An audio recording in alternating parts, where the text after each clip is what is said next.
తెలంగాణ ఉద్యమంలో పాల్గొని స్వరాష్ట్రాన్ని తెచ్చుకున్న తర్వాత రెండవసారిగా శాసనసభ్యునిగా ఉన్నా. వాస్తవంగా ఈరోజు ప్రతిపక్ష నాయకులను చూసి కొంతమంది సివిల్ సొసైటీ నాయకులని చెప్పిన కొంతమందిని చూసి సిగ్గుపడతా ఉన్నా. రాజకీయాలు ఇంత దరిద్రంగా చేయాలన్నా, మానవత్వం అనేది ఏ కోశాన మనకు ఉండదా, అవి చంపుకుంటేనే రాజకీయాల్లో ఉండాలా? ఈరోజు కేటీఆర్ గారి ప్రవర్తన, హరీష్ రావు గారి ప్రవర్తన, మిగతా కొంతమంది స్వార్థపరుల ప్రవర్తన చూస్తే అసలు వాళ్ళు రాజకీయాలకు పనికిరారు అని చెప్పి తేటతెల్లమవుతా ఉంది. ఎందుకు ఈ మాట అంటున్నానంటే, ఈరోజు మూసీ పరివాహక ప్రాంతాల్లో ఆ మురికి కూపంలో గత 30-40 ఏళ్లుగా అక్కడే నివాసం ఉండి ఒక 2 తరాలు ఆరోగ్యాలు పోగొట్టుకొని నాశనం అవుతుంటే, కనీసం తెలంగాణ రాష్ట్రం వచ్చిన తర్వాతనైనా వాళ్ళ గురించి ఆలోచించి వాళ్ళని అక్కడి నుంచి తీసుకొచ్చి కాలుష్యం లేని దగ్గర వాళ్ళను రీసెటిల్మెంట్ చేయాలన్న ఆలోచన వీళ్ళకి ఈరోజు కలగలే. మూసీ మీద ఎన్నో అధ్యయనాలు జరిగినాయి. నేషనల్ జియోఫిజిక్స్ రీసెర్చ్ ఇన్స్టిట్యూట్, అలాగే జేఎన్టీయు హైదరాబాద్ గతంలో 4 సంవత్సరాలు మూసీ పరివాహక ప్రాంతాల్లో ఉంటున్న ప్రజల మీద రీసెర్చ్ స్టడీస్ చేసిండ్రు. నేను కూడా 30 ఏండ్లు మలక్పేట్లో, దిల్సుఖ్ నగర్లో మూసీ నదికి ఇంచుమించుగా ఒక 1/2 కిలోమీటర్ దూరంలో నివాసం ఉన్నా. బాధలు మాకు తెలుసు. ఆ డ్రైనేజ్ కంపు, ఆ వాసన, దోమల బెడద, కాలుష్యము, ట్రీట్మెంట్ ప్లాంట్ లేక మొత్తం కూడా పరిశ్రమలన్నీ కూడా మూసీలోకి వదలడము, ఎంత దుర్భరమైన జీవితం కొన్ని లక్షల మంది గడుపుతున్నారు. ఎన్జిఆర్ఐ కానీ జేఎన్టీయు కానీ కొన్ని వేల మందితోటి టెస్టులు చేసి శాంపుల్స్ తీసుకొని తేల్చింది ఏంటంటే, ఆ మూసీ పరివాహక ప్రాంతాల్లో ఉండే వాళ్లకు హెవీ మెటల్స్ వాళ్ళ శరీరంలో ఉన్నాయి. అంటే లెడ్ అంటే సీసం, జింక్, క్రోమియం, ఇవి చిన్న మోతాదులో శరీరంలో ఉంటే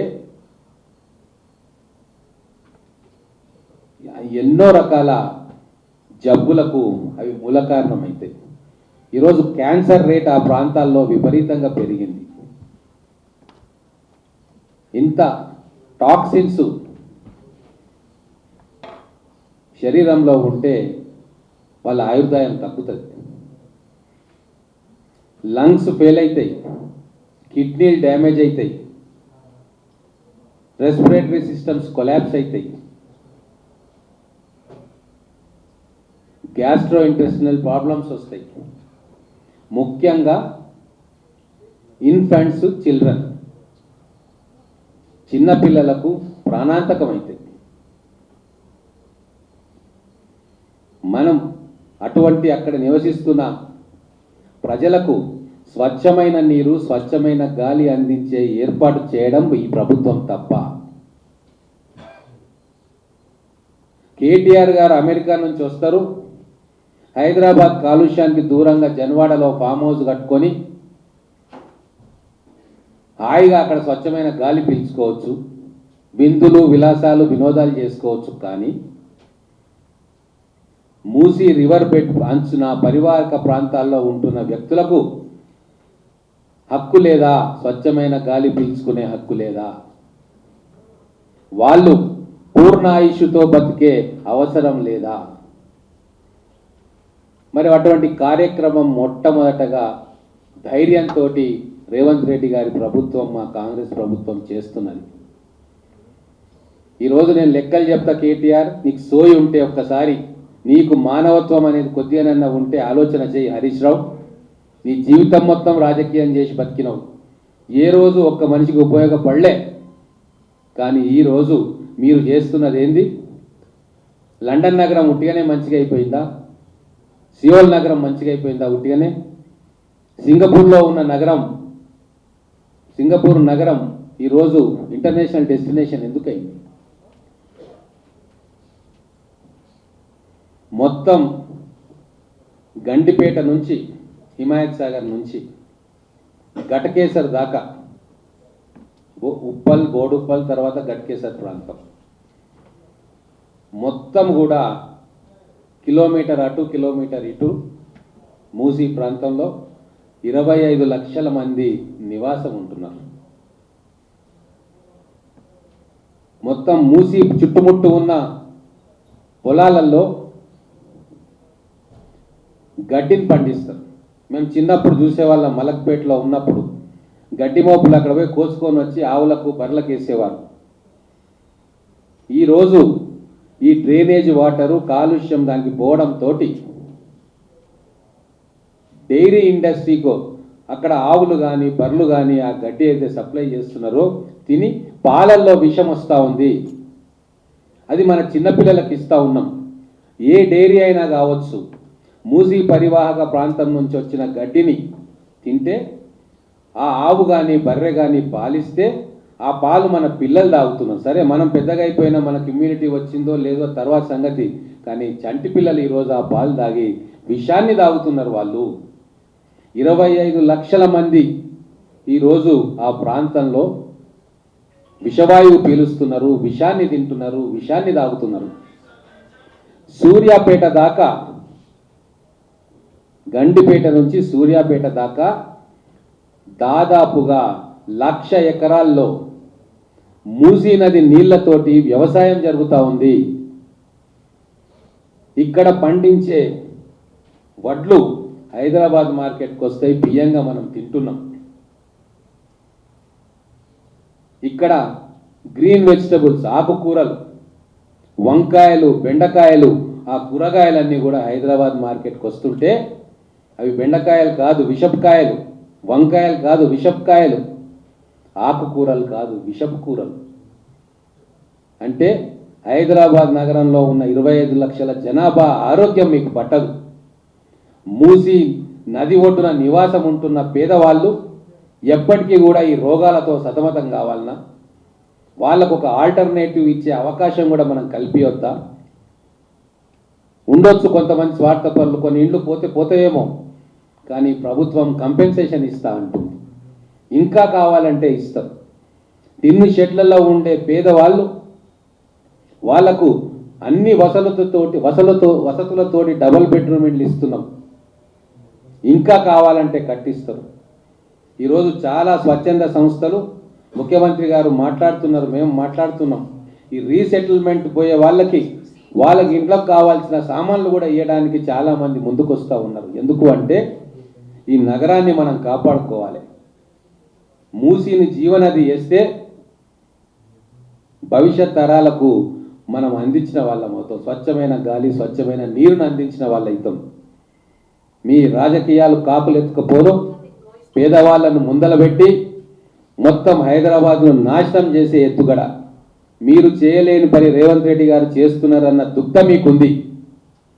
మీరు రాజకీయ నాయకులుగా మాట్లాడతలేరు, సింహాసనం కోల్పోయిన రాజుల్లాగా ప్రవర్తిస్తూ ఉన్నారు, అసూయతోటి ప్రవర్తిస్తూ ఉన్నారు. ఒక నిజమైన రాజనీతిజ్ఞత మీలో ఎవరికి కూడా లేదు. మొత్తం మన ఫుడ్ సప్లై చైన్ కంటామినేట్ అయిపోయింది. సూర్యాపేట నుంచి గండిపేట దాకా ఫుడ్ సప్లై చైన్ మొత్తం కంటామినేట్ అయింది. విషం తింటున్నాం మనం. ఆ మూసీ పరివాహక ప్రాంతాల్లో ఉండే వాళ్ళకి ఏమైనా సౌకర్యాలు ఉన్నాయనుకుంటున్నారా? స్కూల్స్ లేవు, రోడ్లు లేవు, డ్రైనేజ్ వ్యవస్థ లేదు. మలేరియా, డెంగ్యూ బారిన 100 మంది చనిపోతూ ఉన్నారు. పక్కనే డ్రైనేజు, అక్కడ లార్వా ఇబ్బడిగా పెరుగుతుంది. ఏ కొత్త జబ్బు వచ్చినా కూడా వాళ్ళకు వస్తుంది. కొద్దిగా నన్న సోయితోటి, వివేకంతో ఆలోచించాలి రాజకీయ నాయకులు. తరువాత నేషనల్ అకాడమీ ఆఫ్ సైన్సెస్ అమెరికాలో మొత్తం 104 దేశాలలో సర్వే చేసింది. 6 ఖండాలలో సర్వే చేసిండ్రు. వాళ్ళు చేసి ప్రొసీడింగ్స్ ఇచ్చిండ్రు. 258 నదులను వాళ్ళు శాంపుల్స్ చేసి సర్వే చేసిండ్రు సుదీర్ఘకాలంగా. తేలింది ఏందయ్యా అంటే మన ఘనత వహించిన మూసి 22వ స్థానంలో ఉంది టాప్ నుంచి. మోస్ట్ పొల్యూటెడ్ రివర్ స్థానం మూసీ నది స్థానం 22. మరి మన బాధ్యత కాదా? ఆ రోజు మహమూద్ అలీ ఖాన్ గారు నిజాం ఆరవ నిజాం, తర్వాత 7వ నిజాం మనకు స్వచ్ఛమైన, మొత్తం భారతదేశంలోనూ ఎక్కడా లేని స్వచ్ఛమైన నీటి సరస్సును మనకు అందించారు తటాకాన్ని. మేము చిన్నప్పుడు ఆ గండిపేట నుంచి వచ్చే నీళ్ళని తాగేవాళ్ళం. అమృతానికి సమానంగా దాని టేస్ట్ ఉండేది. మరి అది మన భవిష్యత్ తరాలకు అందియకూడదా? ఇంకా వాళ్ళు బిస్లరీలు కొనుక్కోవాలా? అయ్యా నువ్వైతే ఇటలీ నుంచి, ఫారిన్ నుంచి తెచ్చే నీళ్లు తాగుతావు కేటీఆర్. మరి ఆ పేద పిల్లలు ఏం చేస్తారు? వాళ్ళు తాగాల్సింది ఇక్కడి నీరే, వాళ్ళు తాగాల్సింది గండిపేట హిమాయత్ సాగర్ నీళ్ళే. మరి వాళ్ళకు స్వచ్ఛమైన నీరు అందించాల్సిన బాధ్యత ఈ ప్రభుత్వానికి. అందుకే మీరు ఎన్ని గగ్గోలు పెట్టినా ఖచ్చితంగా మా ప్రభుత్వం కృతనిశ్చయంతో ఉంది. మూసీ నదిని రిజువనేట్ చేస్తాం, పునరుజ్జీవింపజేస్తాం. మల్లన్న సాగర్ నుంచి పైప్ లైన్ ద్వారానా, కెనాల్ ద్వారానా 15 టీఎంసీలు గండిపేట హిమాయత్ సాగర్లో పడేటట్టు చేస్తాం. అక్కడి నుంచి నీళ్లు రిలీజ్ చేస్తే జీవనదిలాగా మూసీ నది తయారవుతుంది. అప్పుడు మొత్తం ఆ చుట్టుముట్టు ఉన్న 25 లక్షల మంది జనాలకి రోగాల బారిన పడకుండా స్వచ్ఛమైన గాలి, నీరు లభించే ఏర్పాటు అవుతుంది. ఇంత పెద్ద ప్రణాళికను ఎంత ఖర్చైనా సరే చేయాలని మేము సిద్ధంగా ఉంటే 50,000 కోట్లు ఎట్లయితుంది? 1,50,000 కోట్లు ఎట్లయితుంది? అరే ఎవరు చెప్పిందా 1,50,000 కోట్లు ఎట్లయితుంది? హరీష్ రావుది ఇంకో తెలివి. పైసలు కనబడంగానే దాంట్లో ఎంత కమిషన్ అనే లెక్కలు వస్తుంటాయి ఆటోమేటిక్గా కంప్యూటర్ లాగా. ఎందుకంటే ఆయన అదే పని చేసిండు కాబట్టి. మరి 1,00,000 కోట్లు కాళేశ్వరం గోదావరిలో ముంచి ఎన్ని లక్షల కమిషన్ తీసుకున్నామో ఆయనకు తెలుసు, మాకు తెలియదు. మేము కట్టిన ప్రాజెక్టులు ఇంకా నిటారుగా నిలబడ్డాయి. నాగార్జున సాగర్ నిలబడ్డది, శ్రీశైలం నిలబడ్డది, పోచంపాడు నిలబడ్డది, జూరాల నిలబడ్డది. అనేక ప్రాజెక్టులు కాంగ్రెస్ హయాంలో కట్టిన అన్నీ నిలబడ్డాయి. నువ్వు 2 ప్రాజెక్టులు తీసుకొచ్చినావు. ఒకటి కాళేశ్వరం మునిగిపోయింది, పాలమూరు రంగారెడ్డి స్టార్ట్ కాలే. పంపలు ఏడగట్టినా మునిగిపోయినాయి. కాబట్టి తెలంగాణ ప్రజలకు నేను ఒక విజ్ఞప్తి చేస్తున్నా, మేధావులకు విజ్ఞప్తి చేస్తూ ఉన్నా. ఈ చిల్లర రాజకీయాలు చేస్తున్న ప్రతిపక్ష పార్టీల నాయకుల అంతరంగాన్ని, వాళ్ళ వెనుక ఉన్న అసలు ఉద్దేశాన్ని గమనించండి.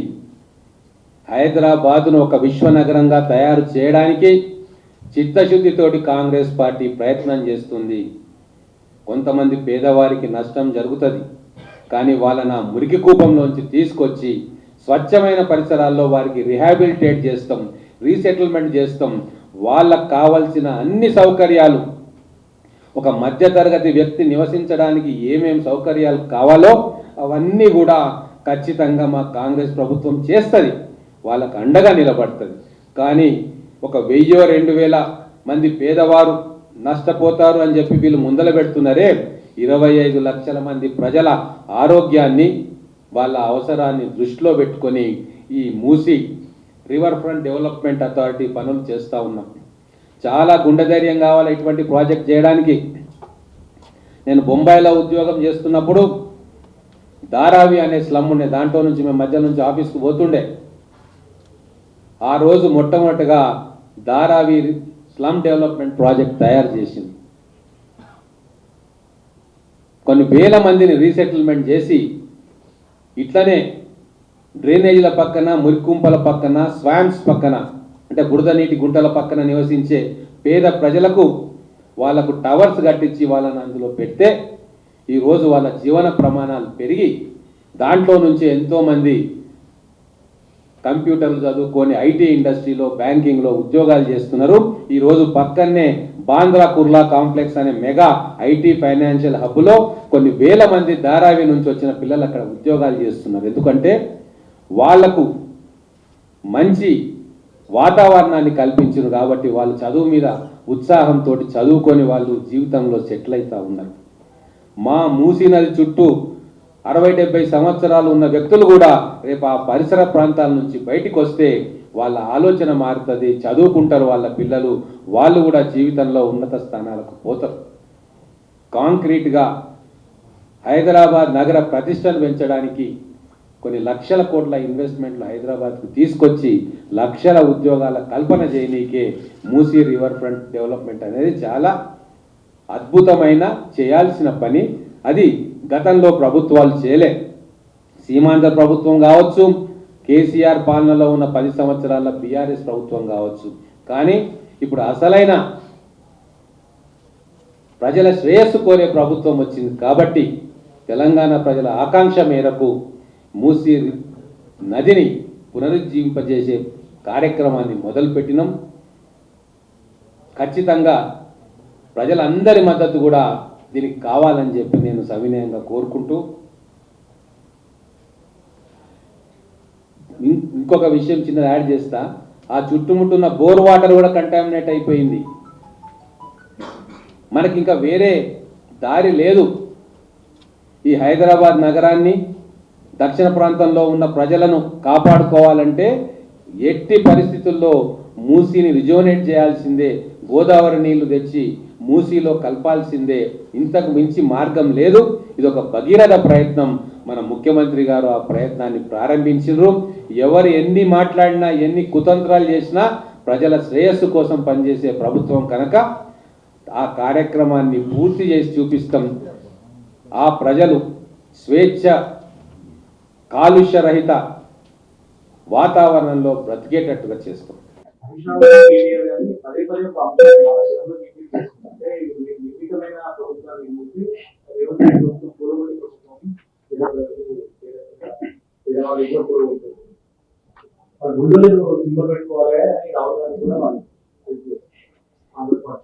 ఇప్పుడు వాళ్ళు రిజర్వ్ బ్యాంక్ సింబల్ పెట్టుకోవాలన్నా కల్వకుట్ల కుటుంబం రిజర్వ్ బ్యాంక్ 2000 నోట్ సింబల్ పెట్టుకోండి బీఆర్ఎస్ పార్టీకి.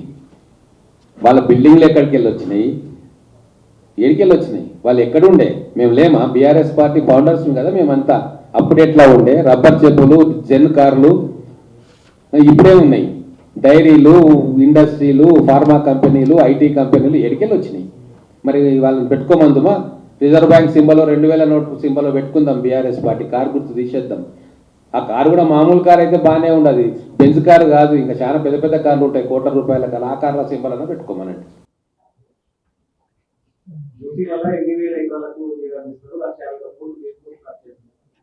1,50,000 కోట్ల రూపాయలు అనేది ఆయన కళ్ళ వచ్చిందా? ఇంకా డిపిఆర్ఏ ప్రిపేర్ కాలేదు. ఏ స్వరూపంగా అభివృద్ధి చేస్తారు అనేది తెలియదు.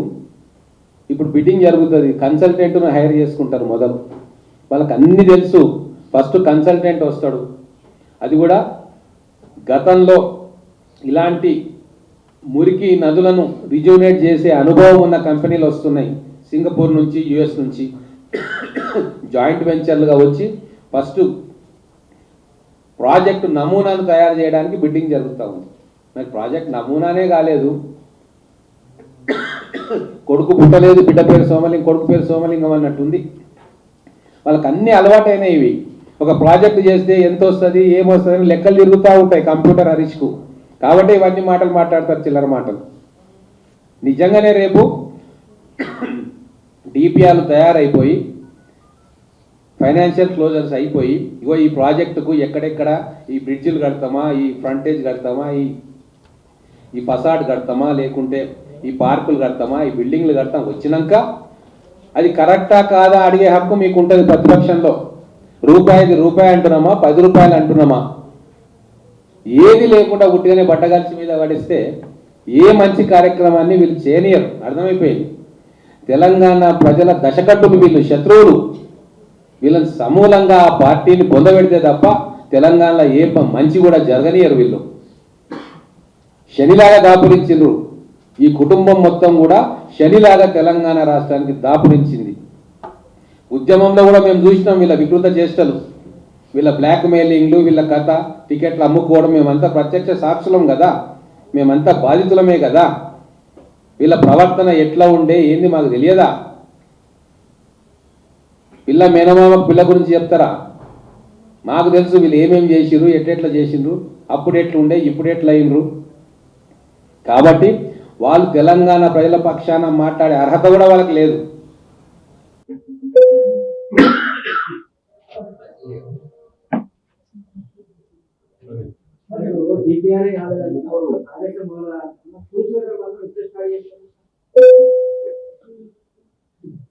కూల్చివేతలు కాదు, రీసెటిల్మెంట్. ఎప్పుడైనా సరే స్టార్ట్ కాకంటే ముందే తీసి వాళ్ళని రీసెటిల్ చేయాలి. ఇంటర్నేషనల్ కన్వెన్షన్స్ ప్రకారంగా రీసెటిల్మెంట్ అనేది ప్రాజెక్ట్ స్టార్ట్ కాకంటే ముందే అవుతుంది. గతంలో వాళ్ళు మనుషులను మధ్యలో పెట్టి ప్రాజెక్ట్ చుట్టు కట్టుకున్నారు మల్లన్న సాగర్, మునిగిపోని అని. మేము అట్లా కాదు, మానవీయ కోణంలోనే ప్రాజెక్టులు కడతాం. ఫస్ట్ అందరినీ బయటికి తీసుకొచ్చి వాళ్ళని రీసెటిల్ చేసిన తర్వాత దానికి ఒక కార్యక్రమం ఈరోజు అంటే ఈరోజు కాదు, 6 నెలలు పడుతుందో ఏడాది పడుతుందో, ఈ లోపల డిపిఆర్లు తయారవుతాయి. ఆ డిపిఆర్లో అధికారులు కూర్చొని ఒక మోడల్ సెలెక్ట్ చేసుకుంటారు. దాని తర్వాత ఇంటర్నేషనల్ బిడ్డింగ్ ఉంటుంది. దాని తర్వాత మన ఆర్థిక వ్యవస్థ సంగతి మీకు తెలుసు, దాని వరల్డ్ బ్యాంక్ ఫండింగ్ చేస్తారా, ఇంకెవరు ఫండింగ్ చేస్తారా, అవన్నీ అవుతాయి, ఫైనాన్షియల్ క్లోజర్స్ అవుతాయి. దాని తర్వాత అసలు నిర్మాణం జరుగుతుంది. దీనికి ఖచ్చితంగా ఒక 2 సంవత్సరాలు పడుతుంది. ఇవన్నీ కూడా స్టెప్ 1, స్టెప్ 2, స్టెప్ 3 ఒక పద్ధతి ప్రకారం పోతాం. వాళ్ళలాగా కేసీఆర్కు నైట్ ఆలోచన చేసి ఇక్కడ ప్రాజెక్ట్ కట్టుర్రా నాయన, ఈ డిజైన్ మార్చుంది అనేది కాదు మా ప్రభుత్వం. అన్నీ కూడా చట్టబద్ధంగా ఇంజనీర్లను సంప్రదించి కరెక్ట్గా పక్కా ప్రణాళికతోటి చేస్తాం.